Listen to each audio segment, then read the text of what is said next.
La muerte del emperador Justiniano fue la sentencia para la provincia romana de España. Su sucesor, Justino II, no solo tenía otras prioridades que la recuperación de los antiguos territorios del antiguo Imperio Romano de Occidente, tampoco tenía la talla política de su predecesor.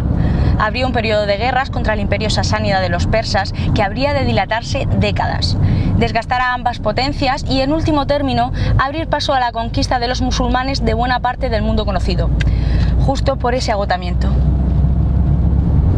España, la más occidental de las provincias, dejaría de ser una cabeza de puente y se convertiría en un bastión, el resto de los sueños de una época ya pasada. Desatendidos y faltos de refuerzos, los romanos de España se vieron obligados a atrincherarse en las ciudades que controlaban. Cuando Leovigildo llegó al poder, su suerte quedó sellada. Los magnates hispanos, viendo cómo cambiaban los vientos políticos, no tardaron en abandonar la causa romana. Córdoba y toda su zona de influencia cayeron bajo poder visigodo.